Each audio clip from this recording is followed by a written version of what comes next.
लक्ष्मण किसन दिवटे यांची करंट ही कथा आज बघणार आहोत. नमस्कार, मी अक्षरा पाटील. पुस्तक वाचन या युट्यूब चॅनलमध्ये आपणा सर्वांचं खूप मनापासून स्वागत. मित्रांनो, करंट ही कथा अतिशय मनाला हळवं करणारी, मनाला हेलावून टाकणारी आणि नकळत डोळ्यांच्या पापण्या ओलावणारी कथा आहे. त्यामुळे ती शेवटपर्यंत ऐका आणि तुम्हाला ती कशी वाटते ते कमेंट बॉक्समध्ये जरूर कळवा. करंडा. दिस मावळायला चालला होता. आकाशात मावळतीला लाल तांबूस रंग छटा उमटू लागल्या. शेतातली माणसं घराच्या वडीनं निघाली. गुराढोरांच्या खुरानी फुपाटा उधळत होता. शेरडांच्या पायाची लय मोहक वाटत होती. शेरडांच्या दोन्ही कुसाट्या फुगून वर आलेल्या. वाटेत एखादी ठोंब किंवा तिरमी दिसली की चालता चालता त्या दाताने हिंजडा द्यायचा आणि पुन्हा मागं राहिल्या की पोट सावरीत पळत येऊन खांडात सामील व्हायच्या. पळताना मागच्या पायात त्यांची सड हिंदकळायची. श्यामानाना घराच्या ओढीनं शेळ्या हाकीत निघाला होता. 2 दिवस झालं शेळीनं पायावर पाय दिला होता. त्यात वहाणा चावून जास्तच इखुब्या गेलं. धोत्राला कुसळं लागू नयेत म्हणून त्यानं धोत्राचा काचा मारला. काळे ढ्यान पाय गुडघ्यापतर उघडे पडले. काळ्या पिंडरीवर बोटावानी शिऱ्या उभ्या राहिल्या. वहाणा घालता येईनात म्हणून त्यानं डाव्या हातात काढून घेतल्या, तर उजव्या हातातल्या काठीनं तो शेळा हुसकीत चालला होता. शेळ्यांच्या नखीनं उडणारा फुपाटा त्याच्या पायावर चिकटत होता. गावाजवळ येताच त्यानं गळ्यातला पंचा तोंडाभोवती बांधला. गजबजणारं गाव, पण कोरोनाच्या भीतीनं कोमात गेल्यावानी झालं होतं. घरांच्या खुराड्यात माणसं अबोल होऊन बसली होती. माणसं माणसांच्या जवळ येत नव्हती. आलेला खोकला सुद्धा माणसं दाबून धरत होती आणि एखादा चुकून खोकलाच तर बाकीचे संशयानं दूर पळत होते. गावातून कोण दवाखान्यात जातोय आणि कोण गोळ्या आणून खातोय यावर गावातल्या टग्यांचं लक्ष होतं. आज श्यामानानाचा पाय ठणकत होता. पंजा सुजला होता. त्याला अंग मोडून आल्यासारखं झालं होतं. घर जवळ येताच शेळ्या करडांच्या ओढीनं म्या म्या करीत पळत सुटल्या. त्यांच्या आवाजाने काशीनाथ घरातून धावत आला. त्यानं शेळ्या दावणीला बांधून झापाखालची करडं प्यायला सोडली. श्यामानानानं हातपाय धुतलं. हातपाय पुसून बाजावर अंग टाकलं. एवढ्यात नातीनं परातीत चहा आणला. चहा पिल्यावर त्याला तरतरी आली. सरू म्हातारी येऊन हातपाय चेपू लागली. तिला पाहून सगळी नातवंड नानाभोवती गोळा झाली. कोणी डोकं, कोणी हात, तर कोणी पाय चेपू लागलं. त्यांच्या नाजूक हातांनी आणि गोड बोबड्या बोलांनी नानांचा शीन हलका झाला. त्यांच्या गप्पा गोष्टीत नाना रमून गेला. 2 दिवस झालं श्यामानाना तापानं फणफणत होता. तापात बरळत होता. दवाखान्यात जायचं भ्या वाटत होतं म्हणून काशीनाथ गोळ्या आणून देत होता, पण त्यांनी काहीच फरक पडत नव्हता. काशीनाथच्या पोटात भीतीचा गोळा उठायचा. त्याची बायको शेऊ काही बाई कुजबुजायची. घरात कवळी किराळी लेकरं होती. त्यांची तिला भीती वाटायची. ती पोरांना म्हातारा म्हातारीच्या खोलीकडे जाऊ देईना. मग आजी आजोबांकडे जाण्यासाठी लेकरं रडायची. हे बघून श्यामानानाचा जीव खचायचा. त्याला वाईट वाटायचं. संध्याकाळ झाली. घास तुकडा खाऊन सगळे झोपले. श्यामानानाला खोकल्याची उभळ येत होती. बेडका तुटत नव्हता. त्याचा जीव कासावीस होत होता. त्याला धाप लागली. नवऱ्याची अवस्था बघून म्हातारीचा जीव कासावीस होऊ लागला. त्याला समजायचं काय ते ती समजली. एवढ्यात दाराची कडी वाजली. म्हातारीने धडपडून दरवाजा उघडला तर पिल्या दारात उभा. काय र पिल्या, का आलास? म्हातारीनं विचारलं. मला तुमच्या पोटात झोपायचंय. तू शाना हायस नव? आपल्या आजोबाचं दुखतंय म्हणून तुझ्या आईबाबाच्या पोटात झोप. हा, नानाला काय झालं? करोना झालाय वय? तसं नाही म्हणावं, खोकला येतोय, होईल नीट. मग नानाला माझं औषध दे ना. तुझं औषध देऊ? बरं बरं, सकाळी देईन. आता त्यांना दुसरं औषध दिलंय. तू जाऊन पप्पाजवळ झोप बरं. असं म्हणून म्हातारी पदरानं डोळे पुसू लागली. नातवाचं बोलणं ऐकून श्यामानानाचा हुर्द भरून आला. खोल खोल गेलेल्या डोळ्यातून आसवांच्या धारा वाहू लागल्या. त्यांचं बोलणं ऐकून काशीनाथ बाहेर आला. त्यानं पिल्याला जवळ घेतलं.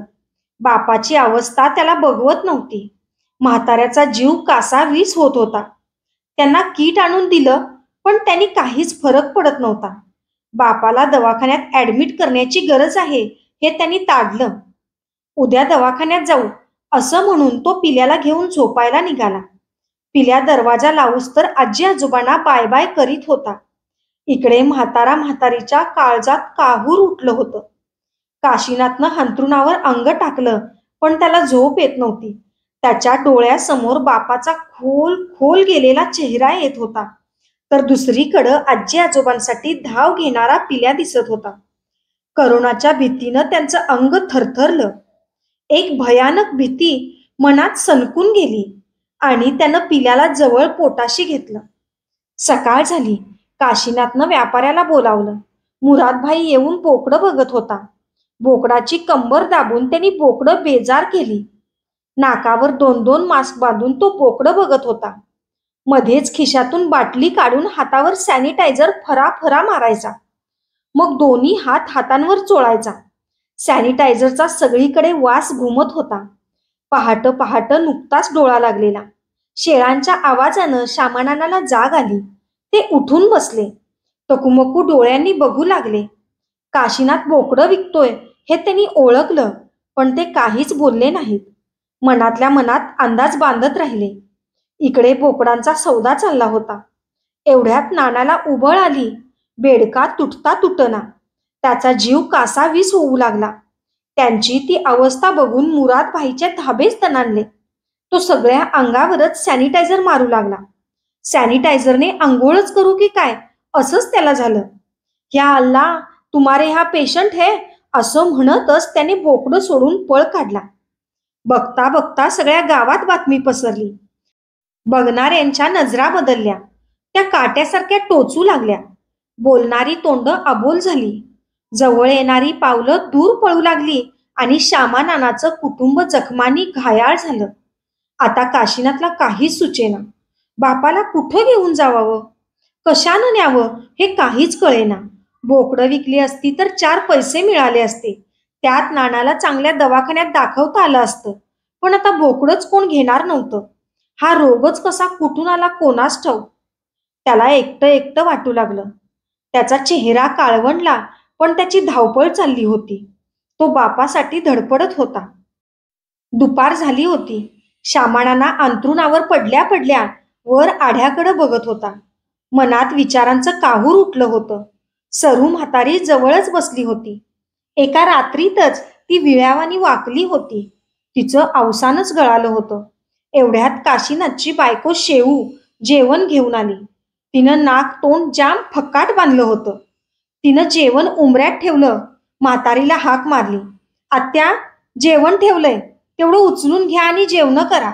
सरू म्हातारीनं उठून जेवणाचं ताट आत घेतलं. ती नवऱ्याला उठवू लागली. आव, उठा, जेवून घ्या. 2 घास खाल्लं म्हणजे तेवढाच जीवाला आवाका येईल. उठा असं म्हणून तिनं मानेखाली हात घालून श्यामानानाला उठवलं. नानांनी पाहिलं. बाहेर शेऊ उभी होती. तुम्ही जेवलात वय? नानांनी हात धुत धुत विचारलं. पोरं जेवलेत. पिल्या जेवला? होय, त्यो बी जेवलाय. काशीनाथ घरात नाही काय? कुठं गेलाय सकाळधरनं? ते गेल्यात जीभ बघायला. हे ऐकताच श्यामानानाचा हातातला घास हातातच अडखळला. तोंडातला घास पाण्याच्या घोटाबरोबर पोटात ढकलला. आता जेवणावरची वासनाच उडाली होती. एवढी लेकरं बाळं सोडून म्या जायचं या कल्पनेनंच त्याचं अंग थरथरू लागलं. त्यांना धाप लागू लागली. ताटावरून म्हातारा मागं सरला. हे काय कुत्र्याचं जिनं वाट्याला आलं? नाना स्वतःशीच पुटपुटला. पोरी, उन्हात नक्क थांबू, लय ऊन लागते, श्यामानाना म्हणाला आणि शेऊ डोळे पुसतच घरात गेली. काशीनाथ मित्राचा टेम्पो घेऊन लगबगीनं आला. विचारपूस करून जेवायला बसला. त्याचं कशातच मन लागत नव्हतं. 4 घास पोटात ढकलून उठला. काशीनाथनं आवराआवर केली. आईबापाची कापडं चोपडं घेऊन पिशवी भरली. ताट तांब्या पिशवीत टाकला. ही सगळी लगबग बघून श्यामानाना आणि सरुआई रडू लागले. काशीनाथ, लेका मला इथं दारात मरू दे, पण बेवारस कुत्र्यावानी मरान नको. अरे बापू, तुमचे हे हाल डोळ्यानं बघवत नाहीत.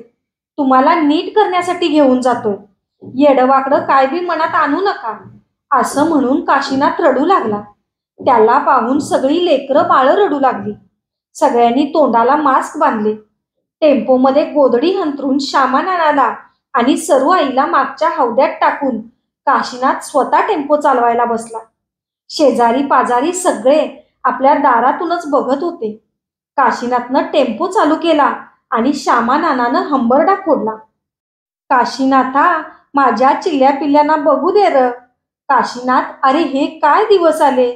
माझ्या पिल्ल्या आता कुणाच्या पोटात झोपणार. सुनबाई, लेकरांची काळजी घे. जगलो वाचलो तर होईल भेट, नाहीतर. असं म्हणून नाना रडू लागला. आता सगळ्यांनीच हंबरडा फोडला. आईच्या पंखाखाली लेकरं बसली होती. दारात शेळ्या ओरडत होत्या आणि काशीनाथ बापाला वाचवण्यासाठी सरकारी दवाखान्याच्या दिशेनं धावत होता. टेम्पो माणसांना घेऊन पळत होता. टेम्पोत पडलेलं शेण पाहून श्यामानाना म्हणाला, काय माणसाला पण जनावरासारखे दिवस आल्यात. पण यावर सरू म्हातारी काहीच बोलली नाही. ती फक्त आसवं ढाळत होती आणि श्यामानाना माय पांढर डोळ्यात साठवून घेत होता. काशीनाथनं वडिलांना सिव्हिलला ऍडमिट केलं. सरूआई निगेटिव्ह आली म्हणून तिला घरी पाठवलं. काशीनाथ रोज बापासाठी दवाखान्यात येत होता. तिथली गर्दी बघून त्याचं मन बावचळत होतं.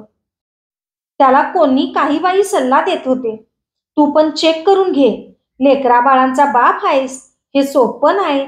घरच्या घर बर्बाद झाल्यात. ह्या सल्ल्यानं त्याच्या मनात काहूर उठायचं. मग त्याला रात्रभर झोप यायची नाही की जेवण जायचं नाही. दवाखान्यातल्या वासानं डोकं ठणकायचं. स्वतःला ताप आल्यासारखं वाटायचं. मग तो स्वतःचाच हात गळ्याभोवती न्यायचा. दवाखान्यात काशीनाथ दिसला की श्यामानानाला बरं वाटायचं. 4 दिवसापासून काशीनाथ दवाखान्यात येईनासा झाला. त्याला पाहण्यासाठी श्यामानानाचे डोळे आतुर व्हायचे, पण तो काही दिसत नव्हता. दवाखान्यातील डॉक्टर सिस्टर त्यांची काळजी घ्यायचे. आता चांगल्या ओळखी झाल्या होत्या. त्यांची तब्येत सुधारत होती, पण मनात शंकेचा किडा वळवळायचा आणि मग तो मनालाच कोरतडू लागायचा. काशीनाथ का येत नसल? तो आपल्या त्रासाला वैतागला असेल काय? का घरी कोणाचं दुखत असेल? असे अनेक प्रश्न त्यांच्या मनात उभे राहत. गावातलं कोणी भेटतंय का, त्यांच्याकडे चौकशी करावी म्हणून ते ओळखीच्या चेहऱ्यांना शोधत राहायचे, पण कोणी ओळखीचं दिसत नव्हतं.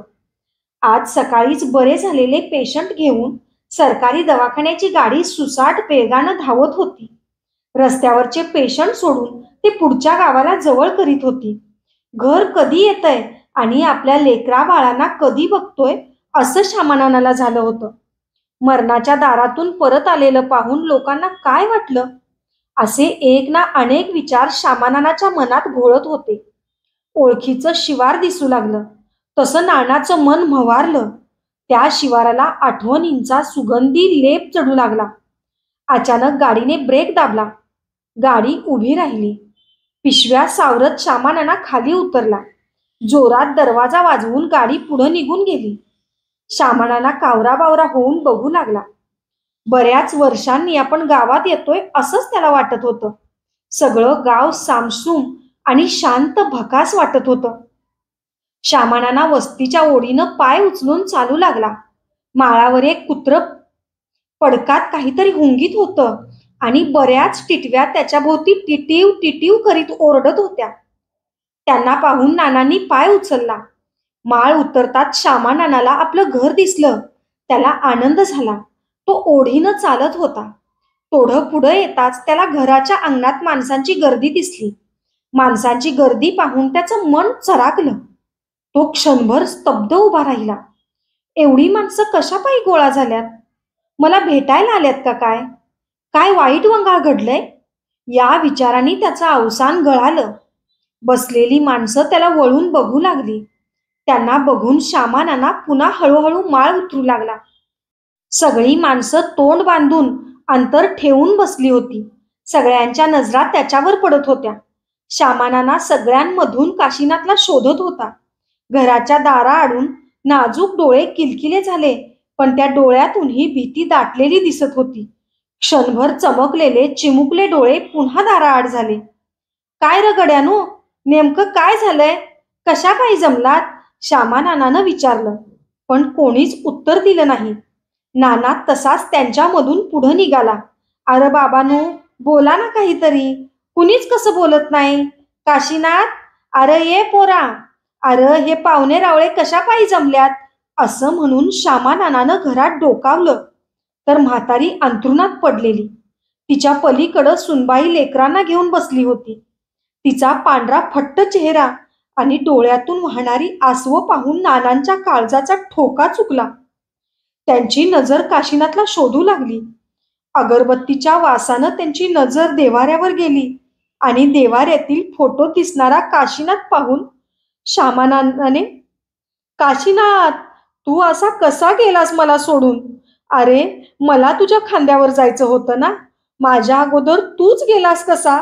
हे परमेश्वरा, कुठल्या कर्माचे भोग भोगतोय मी? माझ्या तरण्या ताट्या लेकराला घेऊन गेलास आणि माझ्यासारख्या अभाग्याला मागं ठेवलंस र.